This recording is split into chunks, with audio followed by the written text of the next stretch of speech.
Ninja, welcome back to my channel once again, and in today's video we are going to have our third episode of the Get Ready With Me to Get Hired next year. Today we're going to talk about how to make it when you don't have BPO work experience. So if you're interested, keep watching. By the way, if you haven't watched episodes 1 and 2, I will link it up there, the playlist, so that you can check it out after this video, or you can watch it before you watch this video. It's up to you. But anyway, a lot of messages that I receive online are from people who are saying that I don't have BPO experience, or this is my first time to work in the BPO, I'm a newbie, how am I supposed to survive, or how am I supposed to make it? Actually, you don't really have to overthink that because, as I always say, everybody starts from nothing. And I mean, everybody starts from not knowing anything about the job or the industry, because I also started there. So, you just have to realize that you have to start for you to gain experience. And there's really nothing to worry about as long as you are willing to learn and you're willing to take the challenge.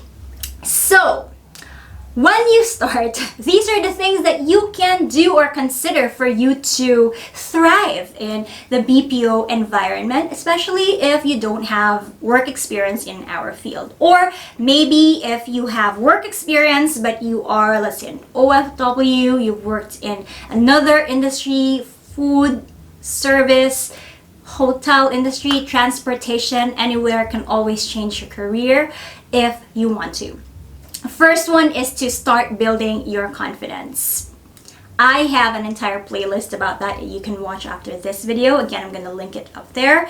But then again, I'm always very particular with this because I want you to know that even though you're not confident now, it is okay because eventually you will get there. And how will you be confident if you never start, right?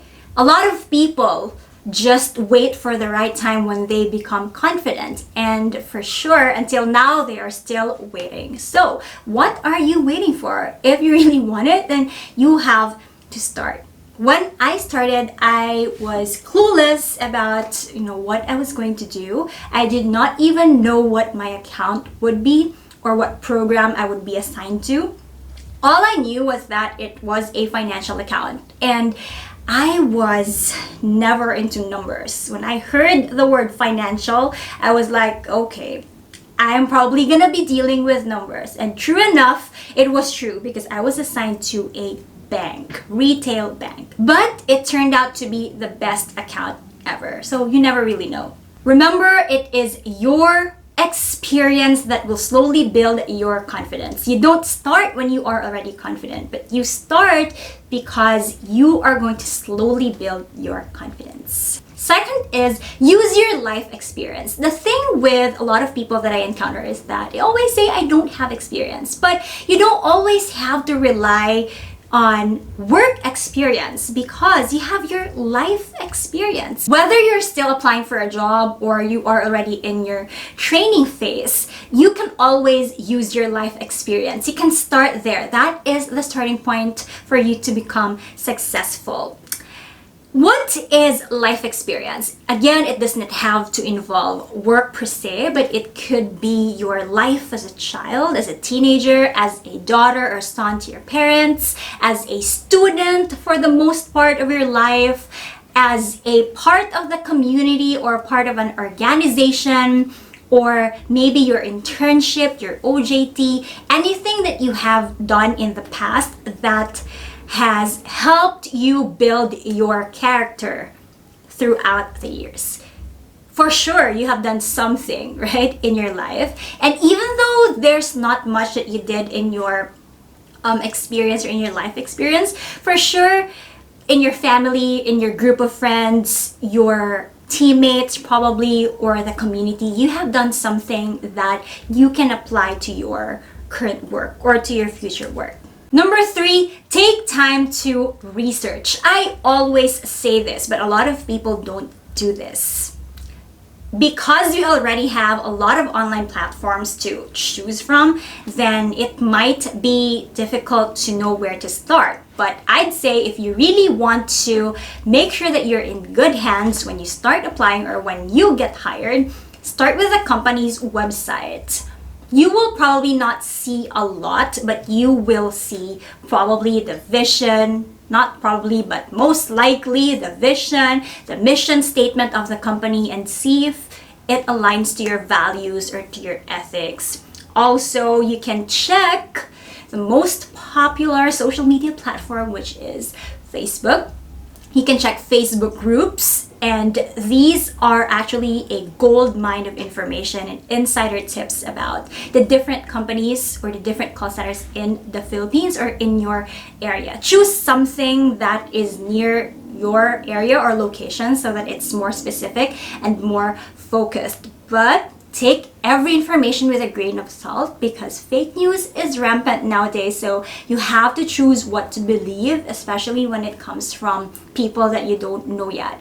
Or you can ask for referrals from your network, maybe from your friend who has worked in that company, or a friend of a friend of a friend, or a relative, family member. Compare your information with other resources. This is the time for you to be vigilant, because you already have your online resources in front of you. So it's up to you to fact check everything, or to triple check the information, just to make sure that you are applying in a good company. We all know that persistence and hard work are a given when you are in the workplace, but when you are in a toxic company that does not value its employees, then your persistence and hard work, I should say, will just be less meaningful and will eventually go to waste. So be vigilant.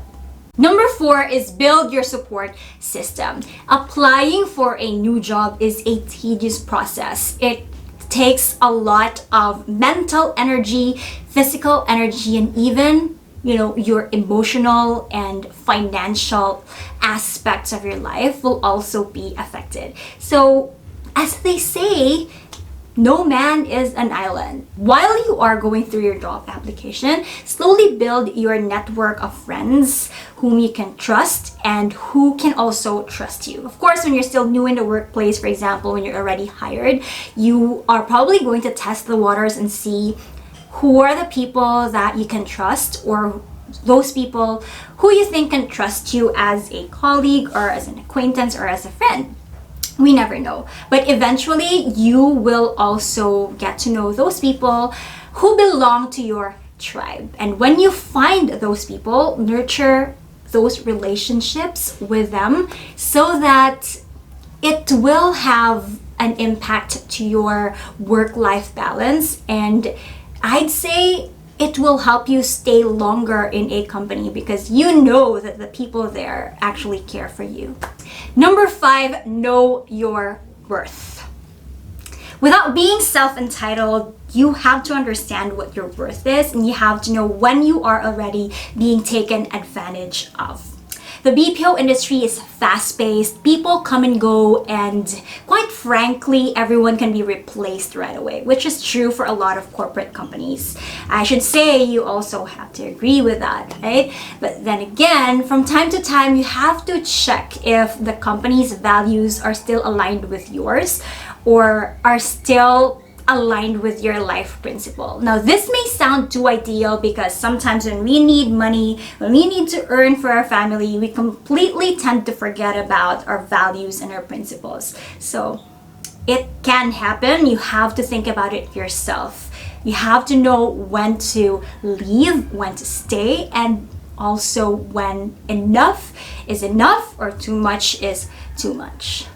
Those are just some of my tips for you to make it and for you to thrive in the BPO or call center environment, even when you don't have any experience at all. And at this point, I just want to say, go for it. Everybody starts with no experience. If you like this content, please like, subscribe if you haven't yet. Share it with people you think can benefit from this video. I'll see you again next time in my next video. Take care and bye.